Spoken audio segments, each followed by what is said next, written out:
Sæl, við heilsum ykkur hérna frá Djúpavogi í dag. Við ætlum í þættinum kvöld að kíkja við í nýopnuðu Norðurljósahúsi Íslands sem á Fáskrúðsfirði. Þetta sýning á norðurljósamyndum sem eingöngu teknar hérna í Fáskrúðsfirði. Þann höldum við á Vopnafjörð og lítum við hjá bílum og vélum sem í hópi framúrskarandi fyrirtækja landsins. Það hefur alltaf verið minn draumur að koma á einhvers konar framleiðslu á vörum í fyrirtækjum. Stöðfirringar endur nýverið blúshátíðar og við heyrum nokkra tóna þaðan. Ég dett bara inn í eitthvað ham þegar ég fyrir að spila blús og mér þykir blús alveg æðisleg músík. En við hefjum leikinn hér á Djúpavogi þar sem lognið vissulega aðeins að flýta sér, en samfélagi það ekki. Djúpavogshrepur nefnilega eitt af Sitthafslóð samfélögum Evrópu og þau ganga út á að auka lífsgæði íbúanna með því að fara stundum bara aðeins hægar. Djúpavogshrepur var gestgjafi fundar Norðurlandanets Sitthafslóð í síðustu viku. Við litum þar við til að kynna okkur hvað felst í því að vera Sitthafslóð samfélag. Einkennisorðið á skandinavísku góðu líf. Þannig að hér á fólk að geta, fólk, náttúra, allt að geta átt gott líf. Umhverfið, náttúran, fólkið og allt að geta unnið saman að því að hafa það gott. Og hvaða leiðir fara menn til þess að skapa þetta góða líf? Það eru ýmsar leiðir. Gera umhverfið fallegra, ýta undir að samfélagið sé virkt, félög og einstaklingar sé virkir í samfélaginu, umhverfisvæn, flokkun, þetta allt saman. Skólanar okkar eru grænfónaskólar, þannig að krakkarnir læra hvernig best að verða einstaklingur í rauninni, hvernig maður á að haga sér í framtíðinni. Þetta svona ýmislegt, samfélagslegt, í bland við umhverfisvænt. Hverju hefur þetta breytt fyrir samfélagið á staðnum? Ég held að fólk sé svona meira meðvitað hvað það er að gera. Flokkunin er öflug, fólk hugsar hvernig umhverfið lítur út. Það eigi að vera fallegt, fólk sé velkomið hingað. Þetta er mjög fjölskylduvænt samfélag. Þannig að við erum 460 og 1/4 af þeim eru undir 16 ára aldri. Þannig að það eru mikið af barnafólki hérna. Íbúarnir taka vel í þessa vinnu? Já, þetta tekur náttúrulega svolítinn tíma að koma, að fólk skilji hvað þetta snýst. Út af því í rauninu þá vorum við Sitthafslóð og fólk var eitthvað svona fyrst hvað þurfum að breyta og breyta einhverju stórkostlega. En það er ekki þannig, þetta er bara það sem var í gangi, öll þessi samfélagsvinna, öll þessi félagarstarfsemi. Þetta er Sitthafslóð og svona fólk skilur það, eða er að skilja það. Norðurlandanets Sitthafslóð hittist einu sinna ári. Á síðasta fundi var ákveðið að fundurinn í ár yrði á Djúpavogi. Já, þetta er mjög spennandi út í að Sitthafslóð samfélögin er mjög misvíðandi. Jafnvel þó við séum bara að tala Sitthafslóð samfélög á Norðurlöndunum. Það fer alveg frá því að vera nokkur 1000 manna samfélög og niður að vera eins og við, 460 manna. Og landbúnaður sums staðar mjög öflugur. Það er svona mismunandi áherslur, en við getum öll lært svo mikið af hvort öðru, bæði svona verkefnatengt og bara, hvað aðrir eru að gera. Þannig að þetta er mjög spennandi. Sitthafslóð hreyfingin í ítölsku uppruna. Hún byggir á hugmyndafræði hæglætis líkt á slow food. Markmiðið er að auka ánægju fólks með áherslu á sérstöðu og vitund í stað hraða og einsleitni. En ég held að það sé líka það sem hið góða líf gengur út á. Að maður bara taki lífinu dálítið rólega og andi inn á milli og njóti þess að vera með fjölskyldu og vinum og sé ekki alltaf bara eitthvað vinna eða bara fara út, anda, njóta náttúrunnar, fjölskyldunar. Hugmyndafræði Sitthafslóð byggir mikið á þátttöku íbúanna. Þorbjörg Sandholt meðal þeirra. Hún ólst upp á Djúpavogi, flutti burt, kom síðan aftur og er ánægð með hvernig til hefur tekist. Það er svo gaman að upplifa það að ég finn mig svo sterkt í þessu. Þetta kemur vel inn á starfið mitt og bara mínar hugmyndir í lífinu. Þannig ég er mjög ánægð með þetta. Hvernig þá? Hvernig kemur þetta inn á lífið hér? Ég er listgreinakennari í grunninn og hef bara einhvern veginn alltaf unnið með svolítið sjálfbærnina. Og þegar ég kynnist Sitthafslóð þá finnst mér alveg bara að finna, þetta er það sem ég er búin að vera að gera og vil halda áfram að gera. Finnur þetta sé að breyta samfélaginu? Já, ég finn að fólk er að verða meira meðvitað hvað þetta er og þetta er í raun og veru eitthvað sem kannski hefur alltaf verið. Við erum bara svolítið búin að setja þetta teppa það svolítið saman og gera markmiðin okkar skýrari. Þorbjörg vinnur nú að meistararitgerð sinni í kennslufræðum. Hún valdi Sitthafslóð sem viðfangsefni. Ég tengi Sittarslóð hugmyndafræðina við aðalnámskrá grunnskóla og svona, reyna að koma inn á sjálfbært listgreinanám. Hvernig útfærið þið það? Það til dæmis með skógatengt útinámi og við getum nýtt fjöruna, við erum að endurnýta, gefa gömlum hlutum nýtt líf og bara á marga vegu. Steinunn Björg Helgadóttir hefur lagt stund á vefnaðarlist. Hún hreifst af hugmyndafræði Sittarslóð. Það var nú kannski líka af því að það er talað um svona hauglætisstefnu og þetta náttúrulega að vera að vefa eða handvefa, það er náttúrulega alveg sérstaklega hægt, þannig að það var kannski það líka. Það var svona eins og bara frumgerðin að vefnaði, þannig að það var ekki einu sinni vél vefnaður. Svo fannst mér þegar þetta Sittarslóð kom hérna þá segir mér já það passa nú ágætlega við það í rauninni að vera vefari, ég held það, en svo finnst mér reyndar eins og þetta það sem ég hef, það litla sem ég veit um þetta eða það sem mér heyrist að þetta passi líka ágætlega við í rauninni nútíman eins og hann þyrfti að vera eða samfélagið þyrfti að vera sjálfbært og mér finnst þetta svona koma svolítið vel inn í það. Steinunn Björg í hópi svokallaðra stuðningsaðila Sittarslóð og Djúpavogi. Ég leit þannig á það að ef að þetta bauðst að maður svona hefur styrkir þetta smávegis með fjárframlagi pínulitlu og ég hugsa með mér ef ég get stutt þetta þá get ég og svo fær maður kannski stuðning á móti eins og ef ég að selja vöruna mína þá get ég haft þetta logo hjá mér eða fyrir Sittarslóð og það sé einhvers konar svona gæðastimpill fyrir vöruna mína. Hún tekur undir að Sittarslóð hugsunarhátturinn auki lífsgæði íbúa á Djúpavogi. Já, ég held nú að fólk sem meðvitaðara, já, bara bara gangmála bara almennt, eða ég held bara umræðan þetta sé nóg til þess að það fari eitthvað að gerast.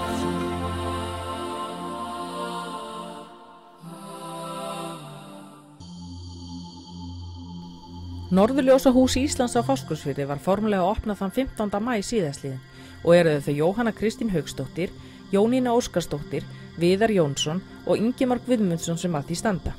Þetta sýning á norðurljósamyndum sem eingöngu teknar hérna í Fáskrúðsfirði. Svo náttúrulega söluvara hérna, myndir til sölu, það allar til sölu og með póstkort og segl og vonandi eitthvað meira setjum mér. Hver sagan á bak við Norðurljósahús Íslands? Herðu, við vitum sem sagt flest hér á Fáskrúðsfirði og þó víða verið leitað að Jóhanna samkennari minn og Jónína hjúkrunarfræðingur hérna á staðnum hafa lengi tekið myndir af norðurljósunum og mér fannst eiginlega bara tími til komin að við myndum varpa þessu hérna út í dagsljósið þannig að allir myndu njóta þessara frábæru mynda sem þær hafa tekið í gegnum árin. Og ég plataði þær upp í skóla einn góðan veðurdag og kynnti fyrir hugmyndina og það var í október 2013 og sem betur fer voru þær til í þetta eins og maður segir og við bara hófumst handa við að koma þessu á laginnar. Í dag þá erum við hérna með 26 stórar myndir og síðan erum við með svona ákveðna punkta eins og við erum hérna með svona selfie pointa sem að fólk getur komið og tekið sjálfur myndir af sér eins og maður segja.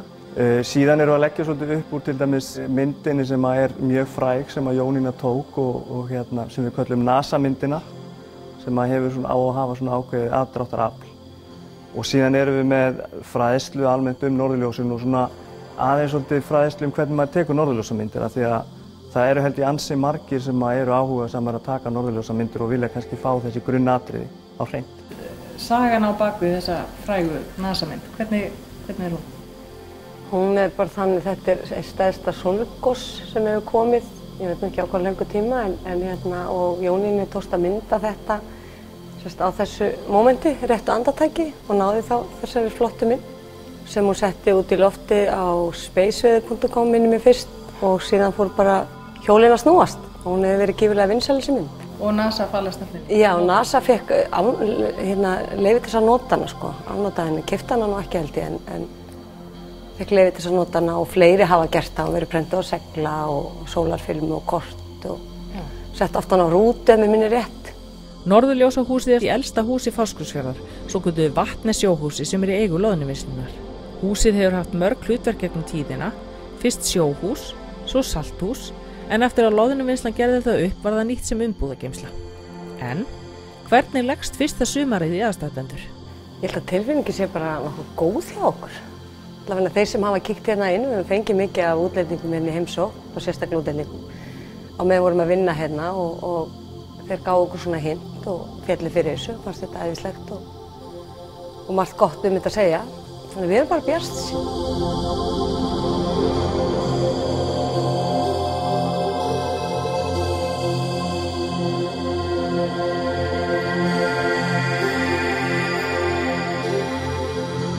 Þetta hefur náttúrulega alltaf verið merkilegt því að það er ekki allir sem sjá norðurljósin. En ég held þetta sé gífurlega vaxandi því nú eru útlendingarnir að koma ekki bara til þess að horfa á norðurljósin, heldur líka til þess að reyna að fanga þau á filmu. Hvernig kom það til að þú fórst að taka norðurljósamyndir í upphafi? Ég og Jónína vinkonu mín, við höfum alltaf haft áhuga á ljósmyndun, við erum æsku vinkonur og við tókum myndir þegar við vorum unglingar, aðalega hvor annarri. En þegar við vorum krakkar þá lágum við ofta horfðum á norðurljósin og hrifumst af þeim og stjörnunum. En óraði ekki fyrir því að við ættum eftir að taka myndir af þessu, aldrei. Svo er það svona 2008 að þá förum við að prófa þetta. Og ég man ennþá svona fyrsta kvöldi sem við fórum og tókum myndir og þá var mjög fallegt veður og ég vildi þá, ég hugsa oft, ég vildi að ég hef haft betri vél þá því það var svo fallegt. Svo þróaðist þetta bara hjá okkur og þannig að núna bara er þetta út í það bara að vera á vaktinni öll kvöld, allan veturinn þegar norðurljósaspáin er góð. Hver er heldur þessi uppáhalds norðurljósamyndir sem þú tekið? Sko þetta er mjög erfið spurning, allar hver annar er fallegri en þessi sem er í horninu þarna og sér hana, hún höfðar svolítið vel til mín. Hún er svona plain, svona einföld og það er svona, ég er hrifnust af speglun og hvít fjöll og heiðskís, náttúrulega tónskinn og svona afgerandi ljósum, bara stilhreinum röndum. Þó að munstrin séu líka mjög flott, en ég er svona, þetta er mitt svona uppáhald. Eigum við að taka selfie? Já, því ekki. Ekki spurning. Núna, 1, 2, 3. Ég veit ekki hvernig þetta er. Glæsilegt. Ég veit ekki. Við erum þannig. Jú.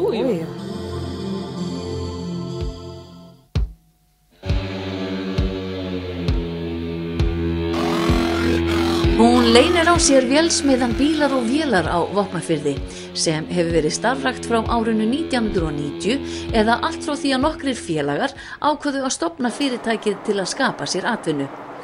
Frá upphafi hefur það verið rekið með það í huga að þjónusta samfélagið og býður það upp á víðtæka þjónustu. Fyrirtæki sem er í stöðugri þróun er enn í eigu 8 starfsmanna og í dag starfa 15 manns hjá fyrirtækinu sem meðal annars er farið að hanna, smíða og selja hátæknivörur fyrir hinn ýmsu fyrirtæki.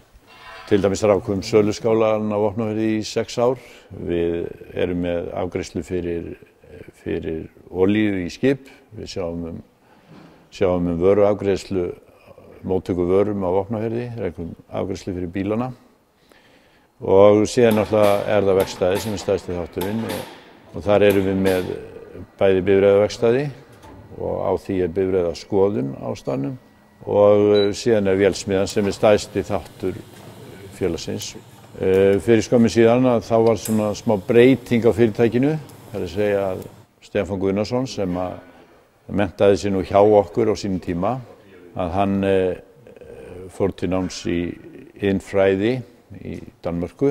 Hún kom aftur og kom til vinnu til okkar, rann blóðið til skildunar eins og hann sagði, þar sem hann er einn af eigendum fyrirtækisins. Og þá má segja að við færðum fyrirtækið upp á aðeins hærra plan.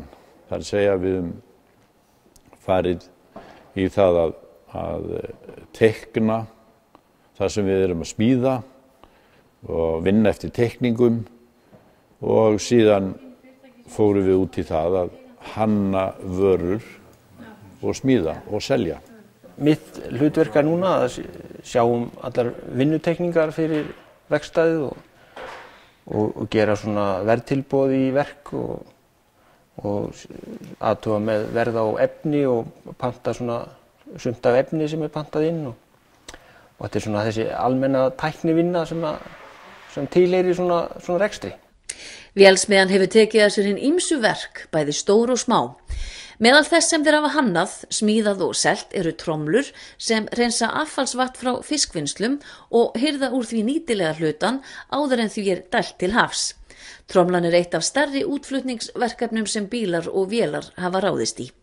Og það má segja það að ég sem búin að stofnaði fyrirtæki á sínum tíma ásamt félögum mínum, að það hefur alltaf verið minn draumur að koma á einhvers konar framleiðslu á vörum í fyrirtækinu.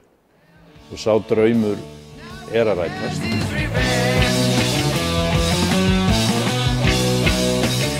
Þetta nýjasta tæki sem við höfum fjárfest í, sem kantpressa 220 tonna vél sem beygir hluti og eitt nýlegt verkefni sem við fengum í frystihúsinu á Eskifirði var að beygja rennur sem fleyta í burtu fiskafurðum eða sem sagt svona það sem skerst og fer frá flökkunarvélum og öðru slíku og fleyti því síðan áfram í tromluna sem við ætlum að smíða til þess að hreinsa fiskinn frá og þessi vél náttúrulega algjört skilyrði fyrir því að við getum gert svona hluti.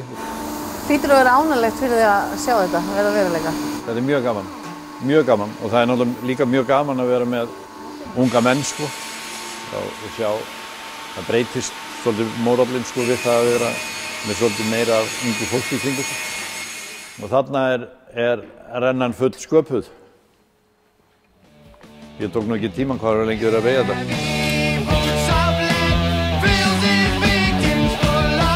En segðu mér, hvernig það fyrir fyrirtæki hér á Vopnafirði? Er það ekki svolítið merkilegt að þetta skulle vera að gerast akkurat hér? Það í rauninni mjög merkilegt því að þetta svo sem ekki, markaðurinn ekki allt í kringum hann og það náttúrulega kostar mikið að fá vörurnar. Það að segja, járnið ekki létt og það þarf að flytja það að stórum hluta frá Reykjavík til Vopnafjarðar og það í rauninni erfitt. En þetta hægt. Það allt hægt ef viljinn fyrir hendi, segir einhver staðar. Og þrátt fyrir oft erfiðar aðstæður hafa bílar og vélar verið meðal helstu vinnuveitenda á Vopnafirði og verið valið framúrskarandi fyrirtæki 3 ár í röð hjá Creditinfo. En hvernig sérðu framtíðina? Sérðu þetta stækka enn meira? Það ekkert sem kemur í veg fyrir það þannig. Það nóg að gera í þessari grein á Íslandi. Og það vöntun á þessari þjónustu víðsvegar, þannig að þetta bara spurning held ég hugarfar og að menn trúi á sig. Ég held að við vantar svolítið út á landi, að menn trúi á að þessi frægasetning sérfræðingurinn að sunnan sem kemur og reddar málunum, þetta ekki svona Við erum alveg færir að gera hlutina og ég vona bara að þetta þeirra dafna og stækka enn frekar og það verið fleiri möguleikar í að framleiða og selja vörur.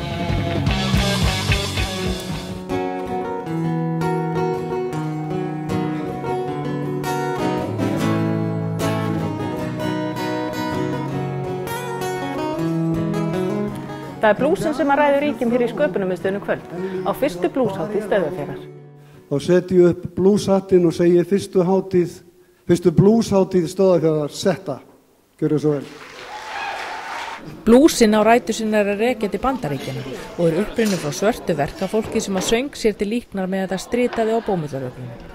Blús hefur haft mikil áhrif á tónlist víðsvegar heiminn og verið fyrirmynd annarra tónlistastefna á borð við rock, jazz og pop. Stöðfirðingurinn og tónlistarmaðurinn Garðar Harðar stóð fyrir fyrstu blúshátíð Stöðvarfjarðar helgina en þar komum fram fjölmargir austfirskir tónlistarmenn og 300 gestir mættu til þess að hlýða á. You are the reason I've been waiting so long. Maður veit aldrei hverju maður á að búast við þegar maður byrjar svona en bæði var náttúrulega músíkin frábær og mætingin frábær Það ekki takt að biðja meira.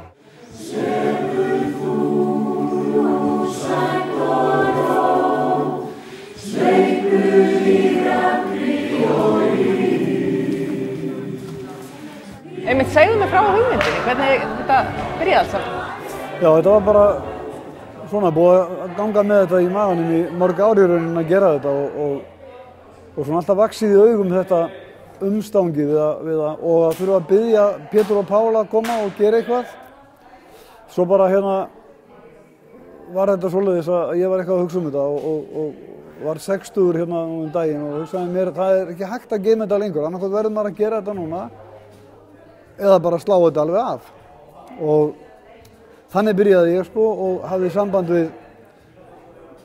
við Vinni sem er að setja upp stúdíó í sköpunarmiðstöðin og er í sköpunarmiðstöðin að vinna og við ákváðum bara að drífa þetta af og ég bara sveif ég að auglýsa þessa hátíð og svo fór ég að athuga hvort einhverju vildi koma. Og endurinn var sá að ég varð að neita fólki að koma annar staðar af landinu því ég var búinn að fá svo marga Austfirðinga, ég ákvað að heyrðu bara Austfirðingar í ár. Og frábæri listamenn sem komið fram í kvöld. Já, rosa fínir listamenn. Bara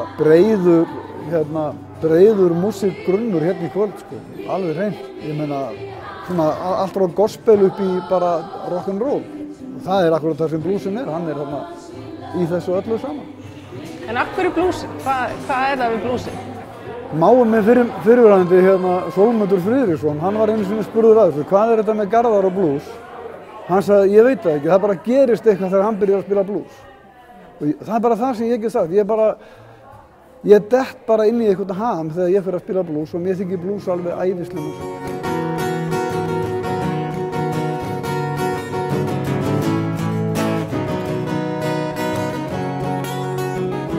Well, I'm weary and I just ain't got the time, and I'm wasted and I can't find my way home.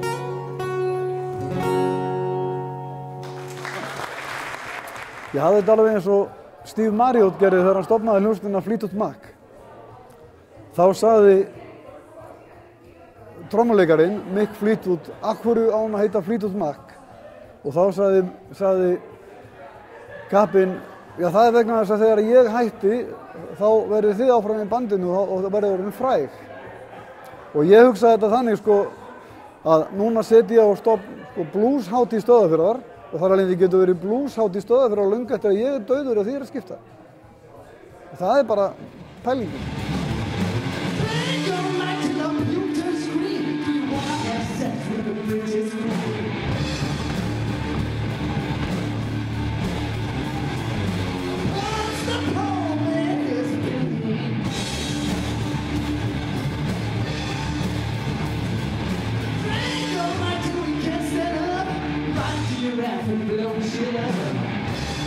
En hvar erum við hér? Hvaða tónleikasalur er þetta? Þetta er gamli frystiklefinn í Hraðfrystihúsi Stöðvarfjarðar. Hér var venjulega 30 stiga frost og troðfullt oft á tíðum af fiski, oftast. Og áttið þú einhver aðkomu hér? Já, ég var lyftarakarl í held ég 11 ár og það var mitt jobb að keyra fiskinum niður á bryggju í skipin þegar hann fór út síðasta spölinn áður en hann fór til Ameríku. Nú er þetta búið að fá annað hlutverk, þannig að... Já, það er stundum var maður inni að stafla fiski og aldrei datt maður til hugar að maður myndi spila hér inni einhvern tímann á þeim tíma. En söngstu einhvern tímann blues meðan þú varst á lyftanum? Já, ég söng ýmislegt og ég samdi meðal annars Lyftara blues sem ég hef einhvern tímann spilað opinberlega sem fjalla bara vinnuna í rauninni.